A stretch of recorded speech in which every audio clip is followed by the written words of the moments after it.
Mesdames, Messieurs, bonjour et bienvenue dans cette revue de presse. Hier à Porto Novo, la police républicaine a encore posé un pas de géant car grâce à son opération coup de poing, un réseau de vols de motos a été démantelé. Vous aurez les précisions dans cette revue de presse. Si la hausse du nombre de décès liés au Covid-19 reste une préoccupation de certains journaux, d'autres par contre renseignent sur le programme spécial d'insertion dans l'emploi. Voilà, entre autres, les gros points.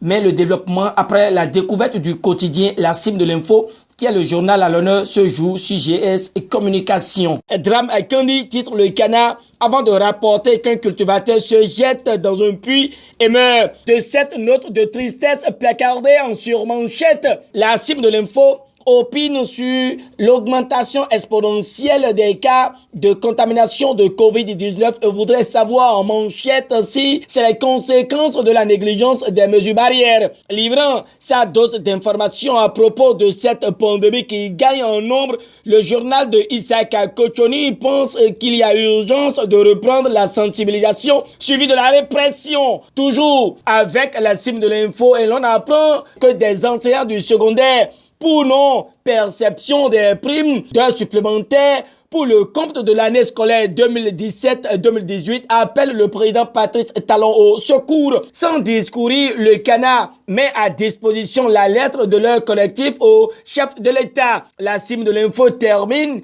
avec un cri d'alarme lié à l'exiguïté de la voie Kassato-Glodjigbe.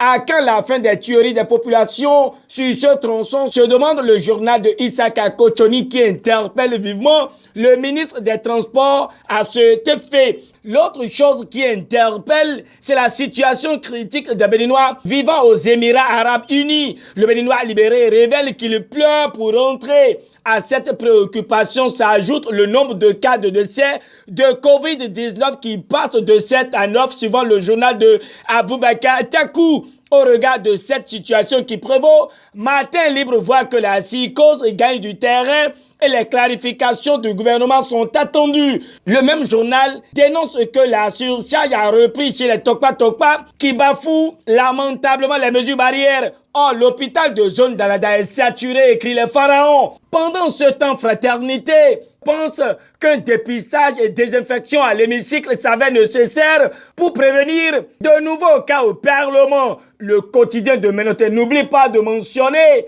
que la facture afférente à la contamination et décès dus au coronavirus au Bénin devient salée avec 9 morts et 483 cas confirmés. Mais la fille du jour voit que la modernisation du Parlement béninois se poursuit sous Louis Gbagbo car depuis ce lundi, le président de l'Assemblée nationale a procédé à l'ouverture des travaux du séminaire de renforcement des capacités de rédaction des écrits administratifs, toujours avec la fille du jour. Et l'actualité relative à la lutte contre l'insécurité au Bénin s'installe. Des motos saisies dans des magasins à Porto Novo, signale le journal. Matin Libre confirme que c'est le fruit du démantèlement d'un réseau de vol de motos. Ce qui est qu'un représentant agréé serait impliqué. La tribune de la capitale précise qu'il s'agit du sieur Lukman, natif d'Adjaradati, alias Pablo, propriétaire de la grande boutique de vente de motos à Oudou et représentant exclusif des tricycles de marque Pablo à Porto Novo. Comme son nom l'indique, la tribune de la capitale est allée à la mairie de Porto Novo, actuellement sous la conduite de Charlemagne Nyakoti, proche de l'édile. L'auteur de l'article rapporte qu'il a clairement mentionné qu'il faut cultiver l'humilité, rester à l'écoute de la population, garder la patience et la volonté d'apprendre pour réussir la mission. Mais que gagne un conseiller, un chef d'arrondissement, un maire, se demande Matin Libre.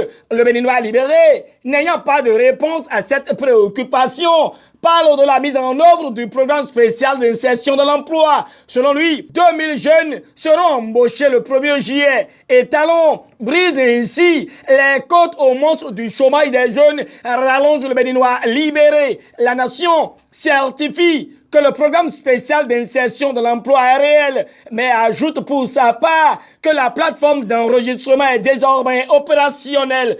Terminons cette revue de presse avec Matin Libre qui étale que les assassins de la petite Gracia âgée de 7 ans et tuée à Cotonou ont écopé d'une prison à perpétuité comme sanction. C'est déjà la fin de cette revue de presse. Merci de l'avoir suivi. Bonne journée et à demain.